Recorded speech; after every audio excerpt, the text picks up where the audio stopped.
اگر ہندوستان کی حکومت پارلیمان میں بیٹھ کر، عدالتوں میں بیٹھ کر کوئی بھی فیصلے کرے، اس کا جواب جہاد کبیر ہے۔ اب کشمیریوں نے جو راستہ اختیار کرنا ہے وہ جہاد کبیر ہے۔ جہاد اصغر کر چکے ہیں، اور جہاد اصغر میں موجود کچھ عوامل نے باعث بنے کہ وہ نتیجے تک نہیں پہنچا۔ وہ قربانیاں بہت زیادہ، کشمیریوں نے لاکھوں قربانیاں دی ہیں۔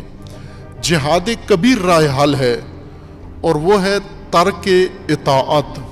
اطاعت چھوڑ دیں، طاغوت کی اطاعت چھوڑ دیں، نافرمانی۔ چونکہ بعض لوگ، جیسے ہندوستان کے اندر ایک طبقہ پیدا ہو گیا ہے مسلمانوں کے اندر، اور متاسفانہ شیعہ بھی، بعض شیعہ ہندوستان کے، نہ سارے، ہندوستان کے اندر بہت غیرت مند شیعہ موجود ہیں، بابصیرت شیعہ موجود ہیں، آگاہ شیعہ موجود ہیں، لیکن کچھ ایسے ضمیر فروش بھی ہیں، کچھ ایسے خود فروش بھی ہیں جو تشیع کا نام استعمال کرتے ہیں اور تشیع کی بدنامی کا باعث بن رہے ہیں۔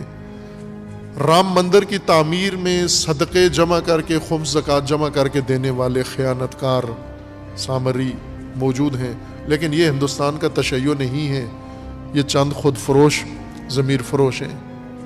یا اسی طرح مندروں میں جا کر باقاعدہ بتوں کی پوجا کرنے والے اور یہ کہنے والے کہ ائمہ کا اور رام کا مذہب ایک ہے، یہ شیعہ نہیں ہیں۔ یہ اگر رام کے پجاری ہیں تو انہی کے ساتھ معشور ہوں گے، یہ رام کے پیروکار سمجھے جائیں گے، یہ ائمہ کے پیروکار نہیں سمجھے جائیں گے۔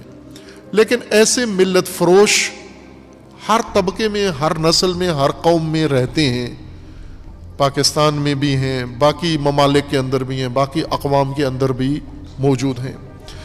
لیکن قومیں ان خیانت کاروں کے پیچھے نہیں چلتی، انہیں ہم قوموں کا ترجمان نہیں سمجھتے۔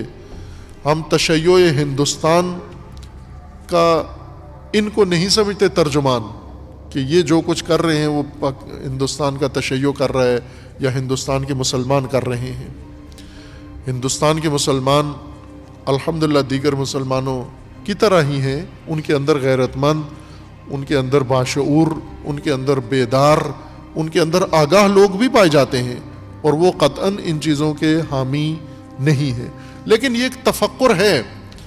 عراق میں کئی دہائیوں تک، 100 سال سے زیادہ تک عراقی قوم غلام رہی ہے۔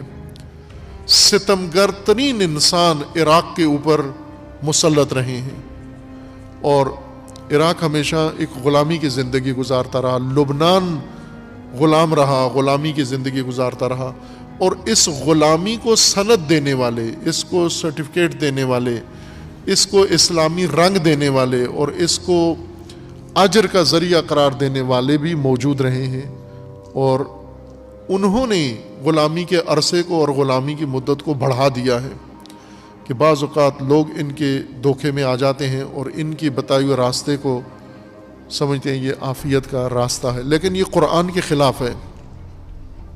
قرآن کریم میں اللہ تعالیٰ کا فرمان ہے فَلَا تُطِعِ الْكَافِرِينَ وَجَاهِدْهُمْ بِهِ یعنی عدم اطاعت، لا تُطِع، بعضوں نے مفسرین نے کہا بِهِ یعنی قرآن کے ذریعے، کتاب کے ذریعے جہاد کبیر کریں، لیکن بعض محقق علماء کے مطابق بِهِ یعنی جو آیت کے اندر، چونکہ آیت کا جو مرجع ضمیر ہے بِهِ کا، وہ آیت کے اندر ہی اس کا مرجع موجود ہے، اسی کی طرف ضمیر پلٹ رہی ہے، اور وہ فلا تطع ہے، عدم الطاعت، عدم اطاعت کے ذریعے سے جہاد کبیر کریں۔